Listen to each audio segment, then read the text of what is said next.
Hi there, this is Priscilla from Heart and Soul Studio in Sutter Creek. Thanks for joining me. In this quick tutorial, I am going to show you how to use your custom sticker stencil that you purchased with your kit. So your sign will probably not say welcome, but whatever it says, it's going to be the same steps. I will have already weeded your project for you, and I'm just going to show you how to remove the transfer tape from the project and apply it to your board.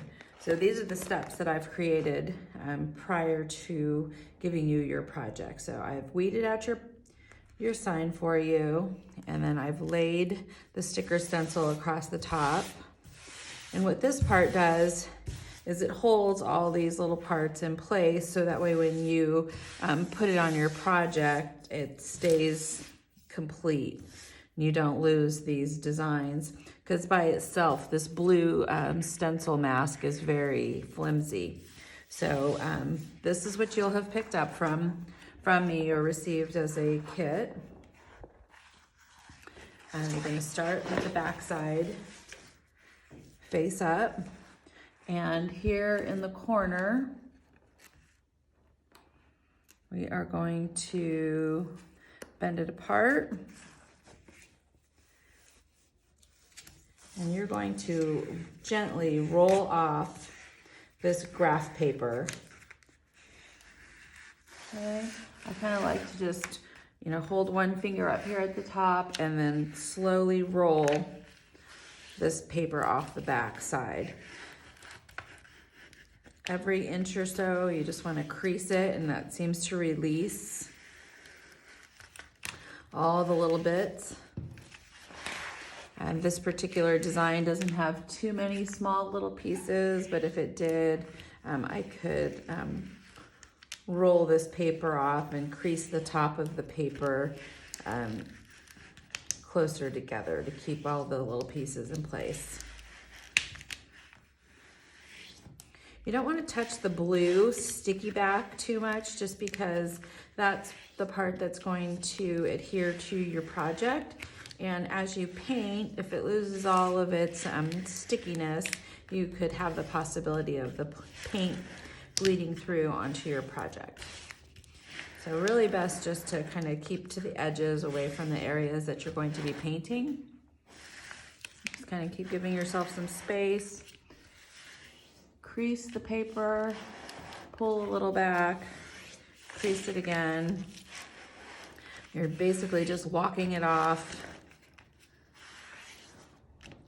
As you go, there should be no blue design left on this white shiny part.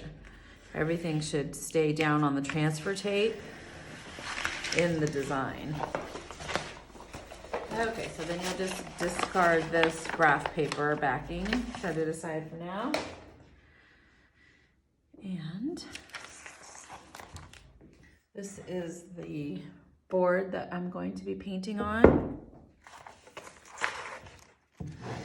You can set your artwork, your stencil design on the board.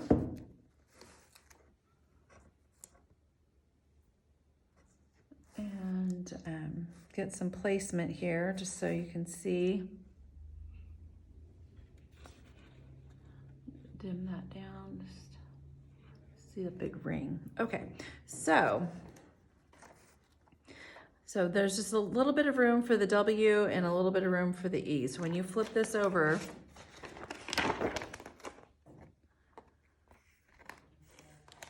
you don't want to put too much pressure yet. Keep it loose so that you have a little bit of flexibility in where you place it. Okay, so this part is sticky. So now you've got the sticky side down. I'm gonna go ahead and smooth that out.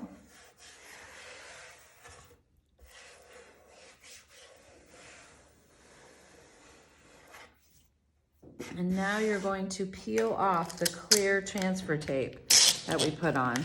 And you'll want to do this nice and slow, just the same as we did the background.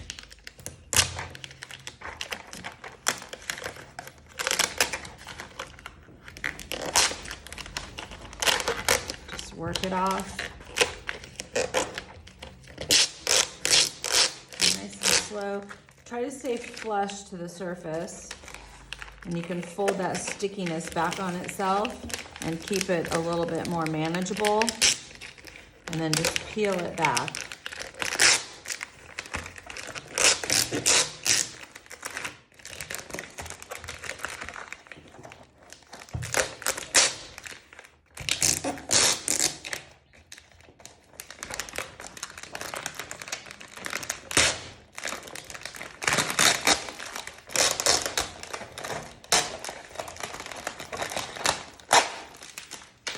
Okay, so now you have a project that is ready for paint. Okay, all this through here is where you will apply the paint. So here I've poured just some white paint, and I've got a big dauber, a sponge dauber. Anytime I touch that big paint puddle with my sponge dauber, I'm gonna dab some back off on my plate so that my dauber brush is not overly saturated.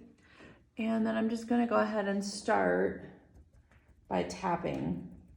You don't wanna do any kind of twisting or dragging. It's just a straight tapping motion. Your first application does not have to be completely thorough. You'll just make a nice clean first coat, and then if you'd like, you can come back in after and apply a second coat. When I'm doing these projects, I kind of like them to look just a touch distressed, so less is more for me, but for you, if you would like to add a second coat of paint, it's totally acceptable. Just remember that the more paint you put on your project initially, like right off, you have the potential to have that paint seep under your sticker stencil. So try not to get too heavy-handed. It's easier to come back and do a second coat. So I'm just using this kind of, 1.5 inch area of this sponge brush.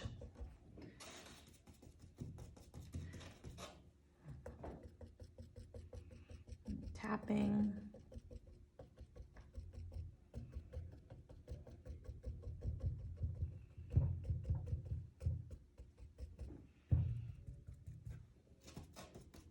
Picking up some more paint because it's starting to dry out.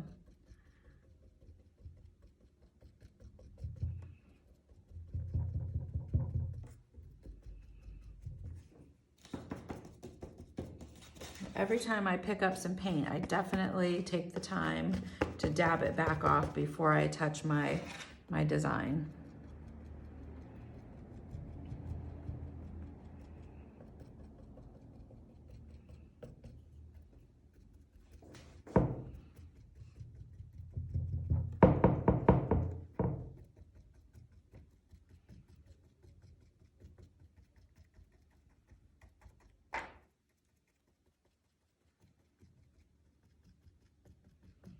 So if you don't like to see any of those little spots, you can come back in now that you have one full application, and you can thicken up your painted area.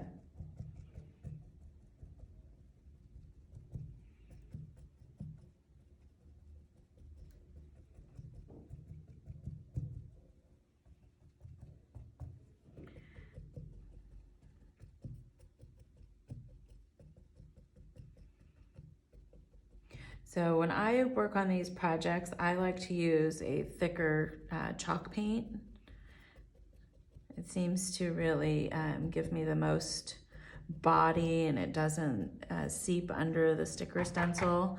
I know lots of people have success with acrylic paints, but this particular project is being painted with a chalk paint.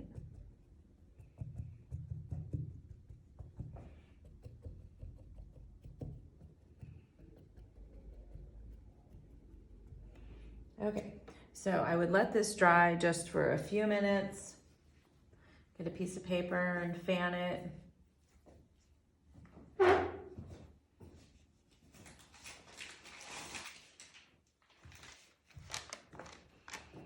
don't like to let the paint dry on the stencil, so once you're painting, you don't want to go off and make dinner and come back tomorrow and pull this stencil off.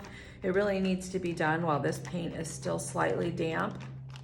What happens if you wait too long and let the paint dry onto the blue stencil mask is that sometimes the paint will stick to the stencil and pull off, and it'll mess up your lettering. So it won't be a nice, crisp, clean finish. If your paint is just slightly wet, before you remove the entire stencil, you'll get more of a clean, crisp edge. If you do find that you have some little bleeding areas in your stencil, you can come back in with a small craft brush and clean up your lines. But I find that to minimize any kind of touch-ups, this is the best bet. So just fan it dry just a little. If you aren't too heavy-handed on your project, this shouldn't take too long. You can start seeing it dry. This chalk paint starts looking a little bit gray, and you can tell where it's wet and where it's dry. So that's really about it. So I'm going to start over here on the beginning left part, and I'm going to pull my stencil straight up so that I'm not dragging it back across my project. Just like a little word of warning, this stencil does have a tendency to rip.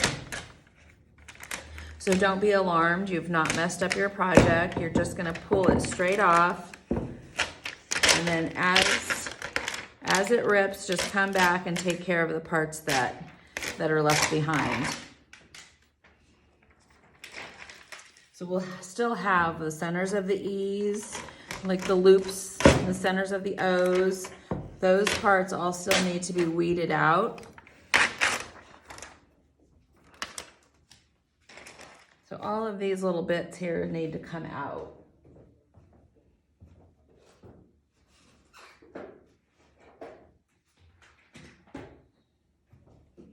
If you have a weeding tool, something like this, like a dental pick, or kind of looks like a crochet hook, that works nicely. Otherwise, if you just have something like this, like a stick pin, I actually really like the way that works too, because it's nice and sharp and easy to handle. So just depends on what you have on hand. When I remove this sticker vinyl, I like to stab into the center of the sticker and pick it up. I do not like to drag the pen or the weeding tool across my painted lettering. So I'm just really careful with that part so that I don't mess up the paint and the sticker doesn't go flying across my project and get wet paint anywhere.